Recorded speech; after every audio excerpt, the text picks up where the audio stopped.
Cześć wszystkim, z tej strony Tomsik Dev, a w dzisiejszym filmie pokażę Wam, jak wysłać duże pliki za darmo.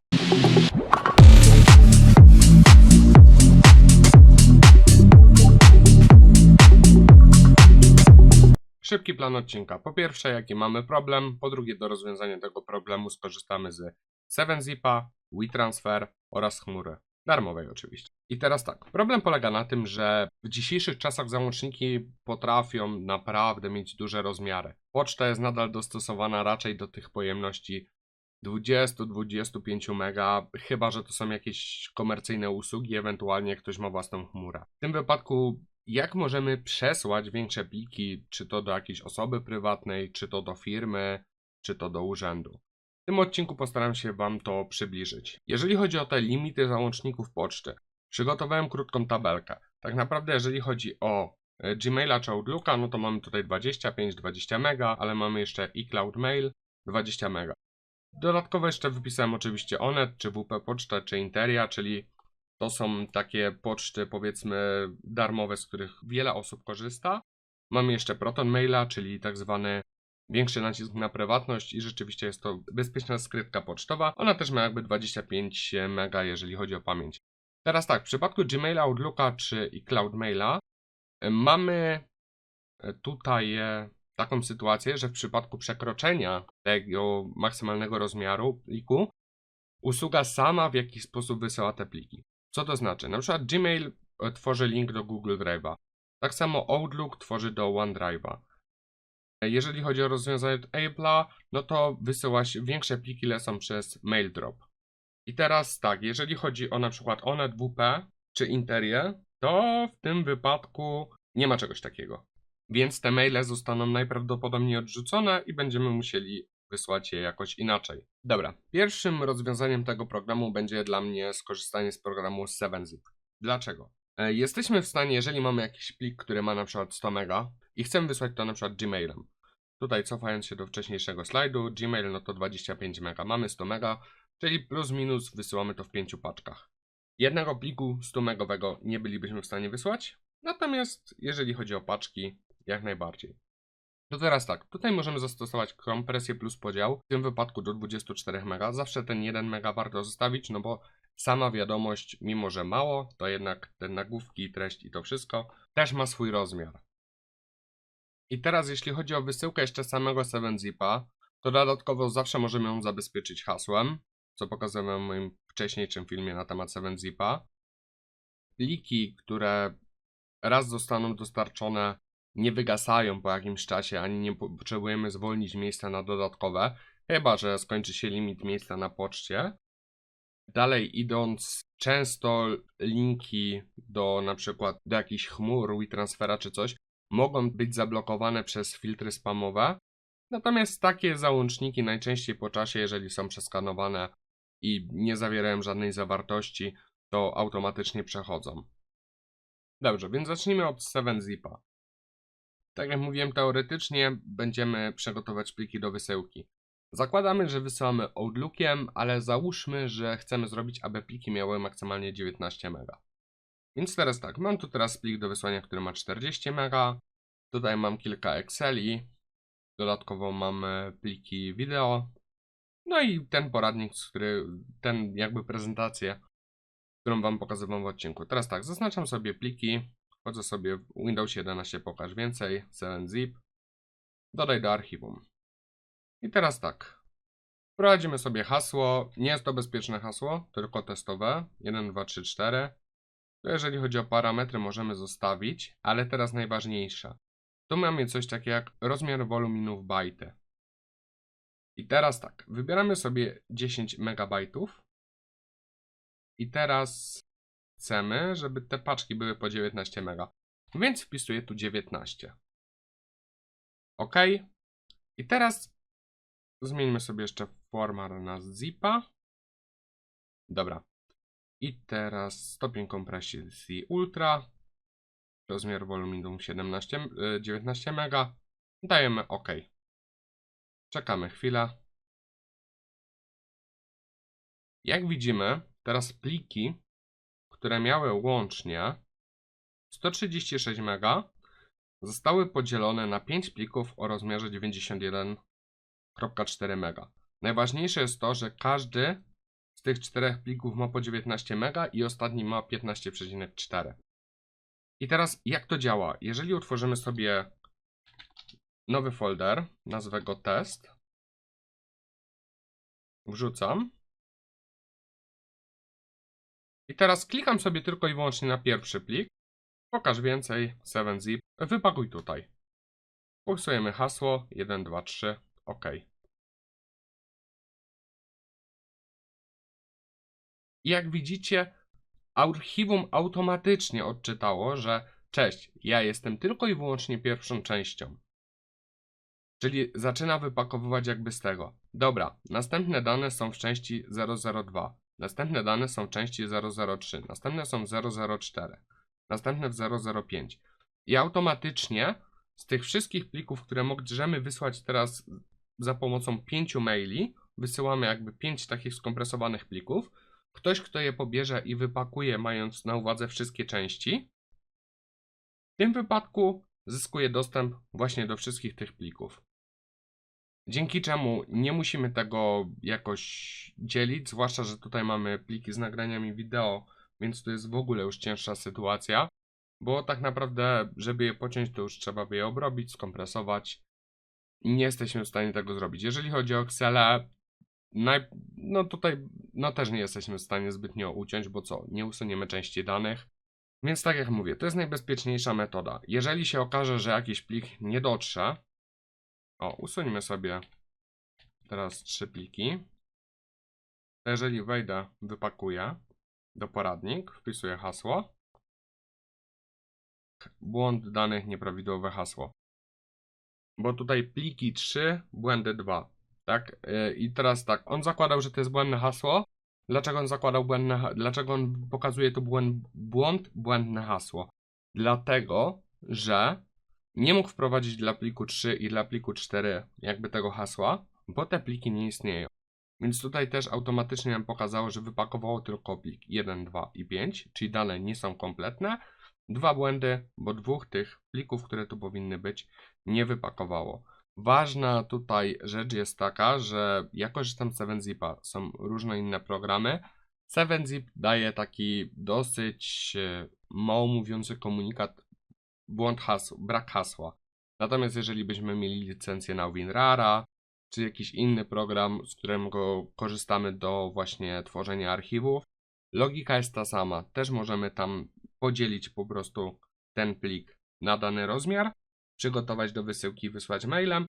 Natomiast rodzaj komunikatu w przypadku, jeżeli nie będą to wszystkie pliki, może się znacząco różnić. I tutaj jeszcze jedna taka ważna rzecz. Jeżeli wrzucimy sobie już ten załącznik, jeżeli wysyłamy do kogoś, to w temacie wpisuję, dajmy na to, nie wiem, witam, pliki do wydruku. I teraz najważniejsza rzecz dla odbiorcy, część 1/5. I teraz dzień dobry, bla bla bla bla bla, ale chodzi o to, najważniejsze w tym wszystkim jest to, że też, żeby napisać informację w tej treści maila, że dzień dobry, wysyłam do Państwa pliki, które są podzielone na 5 archiwów zip. I teraz tak, jeżeli ja dostanę takiego maila, czy ktokolwiek z Was, to znaczy, że dobra, powinno do mnie dotrzeć 5 archiwów. Jak sobie je pobiorę, wypakuję, to mam wtedy wszystkie moje pliki. Bo jeżeli tego nie zaznaczymy, no to dobra, dotarł pierwszy, dotarł drugi, dotarł trzeci, 4, 5, 6, 7 i dalsze przechwycił filtr spam i dotrą dopiero na przykład następnego dnia. No i ta osoba już się trochę denerwuje, że coś jest uszkodzone, nie działa, wydzwania, albo robią się niepotrzebne problemy. Dlatego warto zaznaczyć, że na przykład część 1/7, część 2/7, 3/7. Dzięki temu dana osoba wie, że dobra, nie dotarły do mnie wszystkie pliki, jeszcze muszę chwilę poczekać, ewentualnie dzwonię, cześć, słuchaj, bo nie dotarły do mnie te pliki. Taka ważna, to jest taki tip, ale to jest przydatna bardzo informacja i też wielu Wam ułatwi, że tak powiem, to pracę. Jeżeli chodzi o 7zipa, to tyle. Przejdźmy teraz może do teorii na temat WeTransfera. Teraz tak. Pokazałem wam jak działa 7zip, omówiłem i pokazałem tak w sumie, teraz omówię jak działa WeTransfer. Jeżeli chodzi o WeTransfer, no to jesteśmy w stanie wysłać załączniki do 2 GB. Pliki dostępne są przy darmowej wersji przez tylko 7 dni. Przy większych transferach wymaga subskrypcji, bo jest to też płatna usługa. Super, bo można łatwo udostępniać link z plikami, ewentualnie mailem. Jasne, zaletą jest to, że odbiorca nie musi nic instalować. Ale teraz tak, mamy ograniczenie kontroli. Tu jest napisałem taki fajny punkt. Ograniczenie kontroli nad przechowywaniem danych. Te dane po wymaganym przez nas okresie znikają z serwera. Ale jeżeli ktoś by zdobył ten link, ewentualnie jeżeli by zostały gdzieś na tym serwerze, a ktoś by się włamał, no to w tym wypadku jest to dla nas problem. Dlatego jeżeli chodzi o WeTransfer, pliki ogólnodostępne, jakieś takie, co nie wiem, zdjęcia chcemy komuś z rodziny przekazać, czy takie rzeczy możemy przesyłać. Jeżeli chodzi o wysyłanie do jakichś firm, jeżeli mamy, nie wiem, jakieś projekty graficzne, różne takie inne rzeczy, można, aczkolwiek nie jest to zalecane. Wtedy najbezpieczniej jest zabezpieczyć to dodatkowo hasłem, ale jeżeli to są pliki, które w jakiś sposób są poufne, to absolutnie nie. Jeżeli zawierają dane osobowe, też absolutnie nie.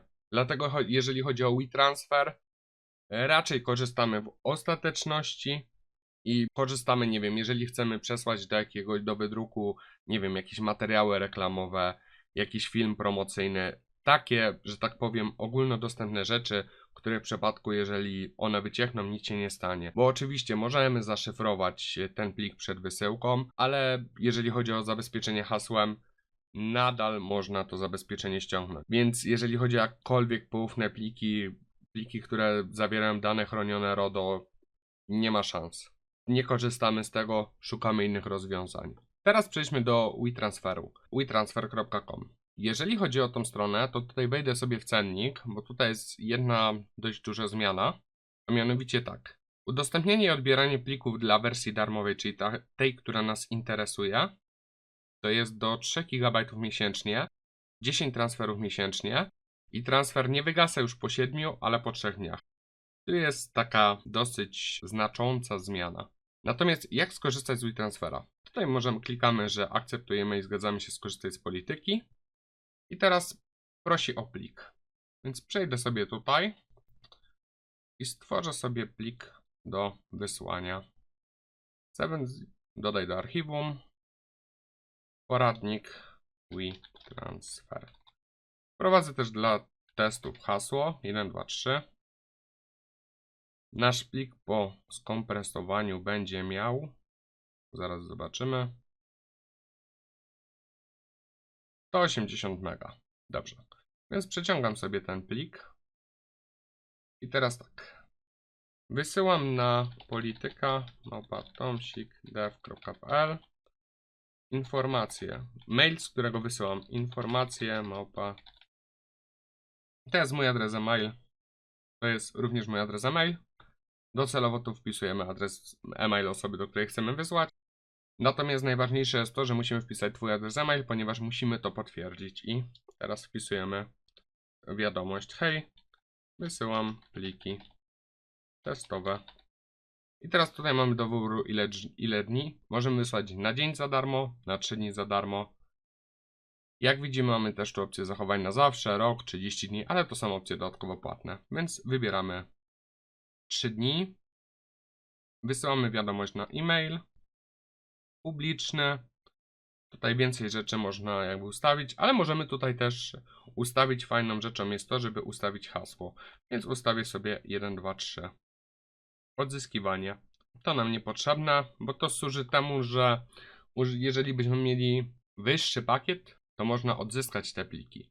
Dlatego mówię, jeżeli chodzi o jakieś takie potencjalnie pliki z danymi osobowymi, czy jakieś takie, które nie mają publicznego dostępu, to raczej tutaj nie przesyłamy, tylko raczej pocztą.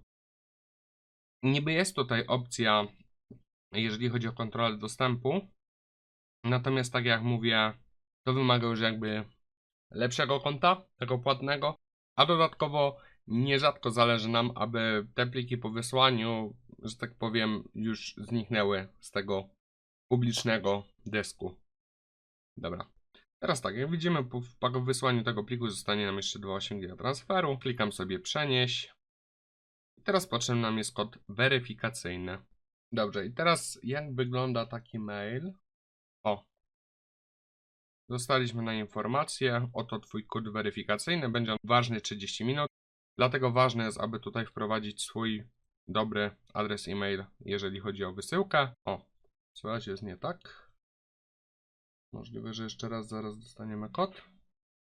Tak, jeszcze dostaliśmy jeden. Wklejam. Zweryfikuj i wyślij. I jak widzimy, plik wysyła się. To jest zależne od naszego transferu, więc w przypadku mniejszych plików trwa to chwilę, większych dłużej. Więc teraz poczekam na ukończenie procesu. Jak widzimy, e-mail został już wysłany. Przelew jest ważny około 24 godzin, automatyczne tłumaczenie. Natomiast teraz tak. Data wygaśnięcia 24 luty. Możemy zobaczyć sobie łączną liczbę pobrań, łączną liczbę podglądów. Tutaj mamy nasz bezpośredni link, z którego możemy pobrać. Natomiast jak to wygląda u odbiorcy? Już sobie odświeżę skrzynkę pocztową. OK. I wygląda tak. Wysyła Ci transfer, poradnik WeTransfer. Teraz klikniemy sobie, kopiujemy hiperłącza, wklejamy. Wprowadź hasło. Wymagane jest hasło do pobrania. 1, 2, 3. Pliki gotowe. Klikamy pobierz. I jak możemy zaobserwować, nasze pliki się pobrały.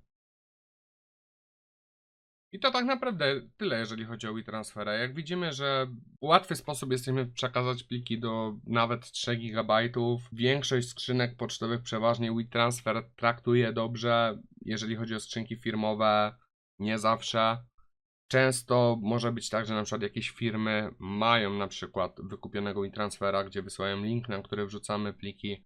Tak jak mówię, dużo możliwości, usługa świetna, ale tak jak mówię, najważniejsza rzecz jest taka, jeżeli są to dane, które zawierają jakiekolwiek dane osobowe, ewentualnie coś, co ma klauzule poufne, automatycznie nie korzystamy z WeTransfera, tylko poświęcamy więcej czasu i wysyłamy tym mailem.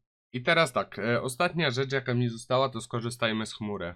Jak widzieliście, WeTransfer działa dosyć prosto, teraz jak działa po prostu chmura. Po pierwsze, chmurę tak czy tak wszystkie osoby, które mają telefon, już posiadają. W przypadku urządzeń z Androidem najczęściej posiadamy, że tak powiem, dostęp do sklepu Play.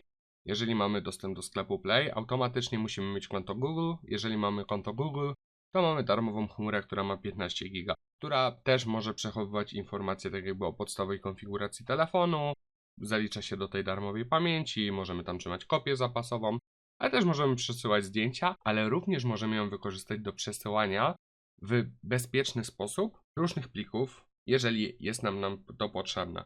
Oczywiście w przypadku firm zaleca się znalezienie bezpieczniejszych rozwiązań, jednakże jeżeli byśmy chcieli przekazać, tak jak mówię, coś poufnego tutaj znajomym, rodzinie, czy jakieś pliki do wydruku, różne rzeczy, to warto w tym wypadku umieścić to na chmurze, udostępniamy link. Po tym, gdy nie jest nam to już potrzebne, usuwamy i jesteśmy bezpieczni. Jeżeli chodzi o Google'a, to tak samo jest informacja, tak jakby jeżeli chodzi o przechowywanie danych, że te dane nie są magazynowane, ale podstawowa logika jest taka. Serwery mają swoje cache, mają różne pamięci, gdzieś kopie zapasowe, też czasami jest jakaś redundancja zastosowana, więc warto tutaj mieć na uwadze, że te dane mogą gdzieś być poza tym. Więc jeżeli są jakieś dane bardziej wrażliwe, zapakować zip, zabezpieczyć hasłem. Mówię, zaraz po wysłaniu usunąć. To jest po prostu dobra praktyka. Ostatnia rzecz, którą pragnę Wam pokazać, to jest Google Drive. Tak jak mówiłem, w przypadku użytkowników Androida większość tak czy tak ma konto Google'a, więc jesteśmy w stanie z tego korzystać. Jeżeli chodzi o iPhone, to mamy iClouda, który ma 5 GB pojemności.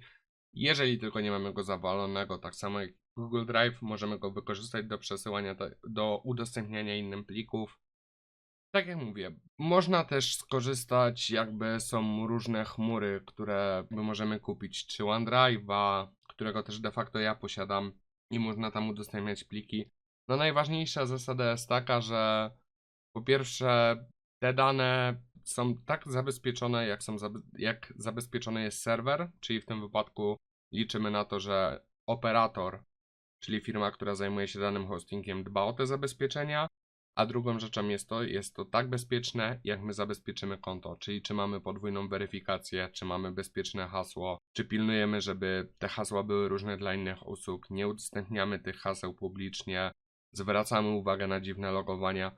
To wszystko sprowadza się do tego, na ile te chmury są bezpieczne, ale i tak należy mieć na uwadze to, że różnych danych, takich mówię, niebezpiecznych, poufnych, nie dodajemy. Absolutnie. Więc teraz, jeżeli chodzi o Google Drive'a, no to wejdę sobie tak samo, wrzucam sobie tak naprawdę tutaj nasz plik. Jak widzimy, rozpoczyna się przesyłanie. To jest ten porannik WeTransfer, pozostała niecała minuta. Poczekamy chwilę. Jak widzicie, teraz nasz plik wrzucił się na chmurę. Teraz możemy kliknąć udostępnij albo skopiuj link. Wybiorę tutaj opcję udostępnij. I teraz dodajemy sobie grupę. Dostęp ograniczony. Wyślę sobie na informacje.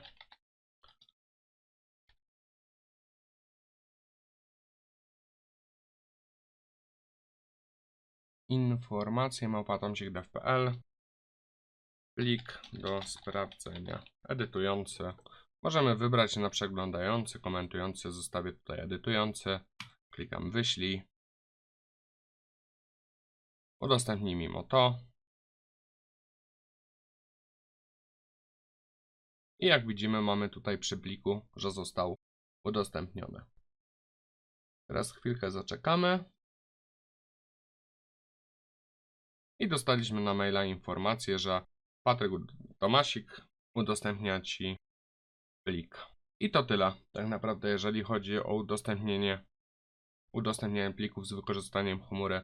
Tak jak mówię, możemy korzystać z OneDrive'a, tam też mamy opcję udostępnij, możemy korzystać z różnych innych, że tak powiem, aplikacji czy chmur.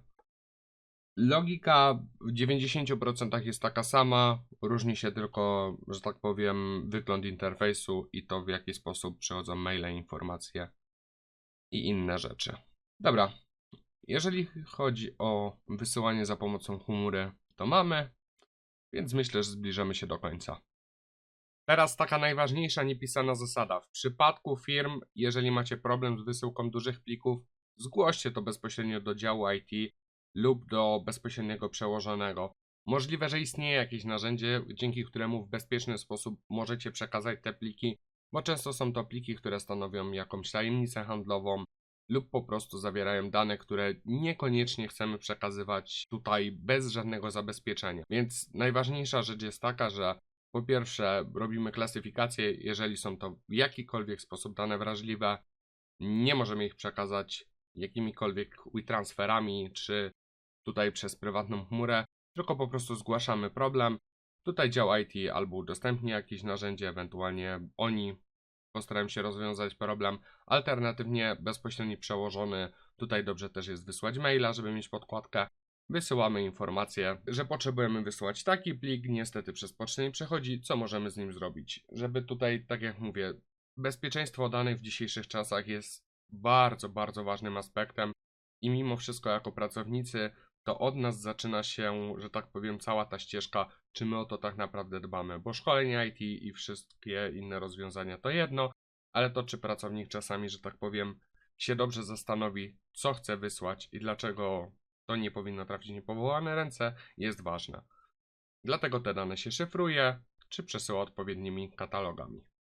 W tym odcinku pokazałem Wam tak naprawdę, tutaj po pierwsze skorzystaliśmy z 7zipa, po drugie z WeTransferu, po trzecie z Google Drive. Tak naprawdę teraz wróciłem się do tej tabelki, którą jakby wcześniej pokazywałem, a mianowicie zalety 7zipa, zalety jeżeli chodzi o WeTransfer chmura, znaczy zalety wady. Ale tak jak mówię, podstawową i najważniejszą rzeczą jest to, że to użytkownik musi mieć na uwadze to, jakie dane udostępnia. I czasem lepiej się zastanowić 2 razy, i dołożyć sobie trochę pracy przez tutaj, tak jak w tym pierwszym jakby moim sposobie spojrzałem, czyli robimy kompresję, czyli kompresujemy ten plik, potem rozbijamy na archiwum i wysyłamy 7-zipem w kilku częściach na maila, aniżeli mieć potem problemy z tego tytułu, że dane dostarczyliśmy po prostu w zły sposób. Znaczy nawet nie tyle w zły sposób, co po prostu nieodpowiednio zabezpieczyliśmy dane przy wysyłce. Bo jeżeli korzystamy z WeTransfera czy Google Drive, no to owszem, my staramy się zabezpieczyć, ale wybieramy metodę wysyłki tych plików, która nie jest bezpieczna. A dodatkowa jest kwestia jeszcze taka, że wiele firm czy urzędów nie zezwala na korzystanie, na odbiór plików jakby z WeTransfera czy z Google Drive'a, no bo też jakby należy mieć na uwadze to, że te usługi są blokowane przez informatyków, więc tutaj jeżeli chodzi o pocztę, nad którą można w jakiś sposób zapanować, która najczęściej ma antywirusy, które sprawdzają te załączniki, gdzie pliki mogą trafić do kwarantanny, do sandboxów. Więc tak jak mówię, to gdzieś na ten moment jest najbezpieczniejsza metoda, więc czasem i nawet nie czasem, tylko często powiedzmy, najlepszą opcją jest to, żeby jednak chwilę dłużej czasu spędzić. Kompresja, podział tego 7-zipa na kilka plików, wysyłka po prostu w częściach i to tyle. Dobrze, jeżeli chodzi o ten poradnik, to tyle. Zapraszam do zapoznania się z moimi poprzednimi poradnikami. Jeżeli macie jakieś dalsze pomysły, jeżeli chodzi o poradniki, coś byście chcieli się dowiedzieć, usłyszeć, będzie mi bardzo miło, jeżeli napiszecie w komentarzu. Postaram się to dograć. Tyle ode mnie. Dzięki wielkie, cześć.